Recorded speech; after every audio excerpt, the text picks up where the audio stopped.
مظاہرہ ہے، اگر یہ بھی ایمان ہے تو پھر ابلیس کے ایمان میں کیا فرق ہے اور تیرے ایمان میں؟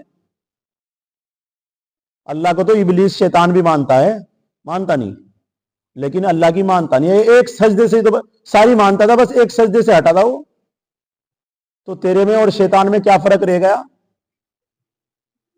بولو، سمجھو، اپنے دل میں سوچو اس بات کو۔ یہ میں آپ کے سامنے قرآن کی تفسیر بتا رہا ہوں، اس چیز کو اپنے ذہن میں تول لو کہ ابلیس اور میرے اور آپ میں کیا فرق ہے۔ اگر میں اللہ کی نہ مانوں اور ابلیس ایک حکم نہ مانے اور ہم 70 حکم دن میں توڑ رہے ہیں، تو میرے میں اور شیطان میں کوئی فرق رہ گیا؟ کوئی فرق باقی نہیں۔ مفتی مرتضی قاسمی صاحب کے بیان سننے کے لیے مفتی مرتضی سہارنپوری چینل کو سبسکرائب کریں اور گھنٹی کو دبانا نہ بھولیں تاکہ آپ کو ہماری ہر ویڈیو کی نوٹیفیکیشن ملتی رہے۔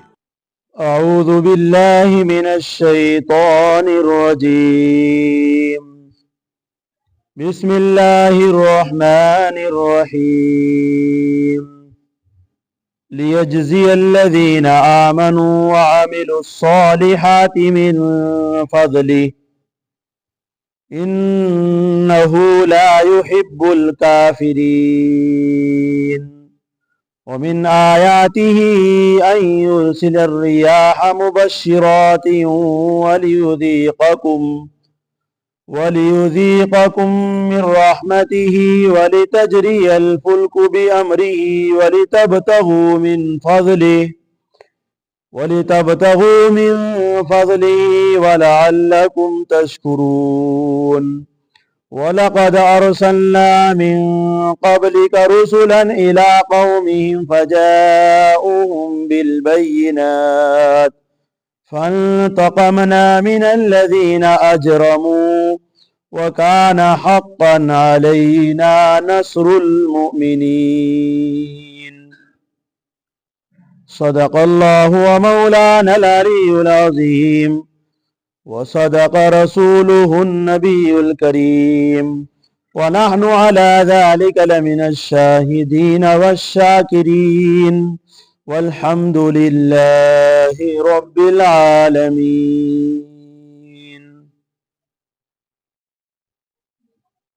بسم اللہ الرحمن الرحیم۔ شروع اللہ کے نام سے جو بڑا مہربان نہایت ہی رحم کرنے والا ہے۔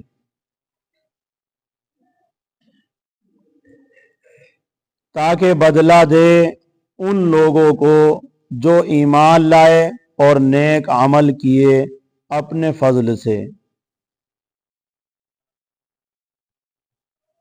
بے شک وہ اس کو بھاتے نہیں کافر لوگ، اور اس کی نشانیوں میں سے یہ بھی ہے کہ وہ چلاتا ہے ہواؤں کو خوشخبری دینے والی، اور تاکہ تم کو چکھائے اپنی مہربانی میں سے، اور تاکہ چلائے کشتیاں، اور تاکہ چلے کشتیاں اس کے حکم سے، اور تاکہ تم تلاش کرو اس کے فضل کو، اور تاکہ تم حق مانو، احسان مانو۔ اور تحقیق کہ ہم بھیج چکے ہیں تم سے پہلے بہت سے رسول اپنی اپنی قوم کی طرف، پھر ان کے پاس وہ پہنچے دلائل لے کر، واضح نشانیاں لے کر، پھر ہم نے انتقام لیا ان لوگوں سے جنہوں نے جرم کیا، اور مسلمانوں کا غلبہ دینا، مسلمانوں کو غلبہ دینا ہمارے اوپر حق ہے، ذمہ ہے۔ الحمدللہ آپ حضرات قرآن مقدس کی سورہ روم سن رہے ہیں، اللہ کے پاکیزہ کلام کو آپ سن رہے ہیں۔ مبارکباد ہے آپ لوگوں کے لیے کہ آپ اللہ کے کلام کو سن رہے ہیں،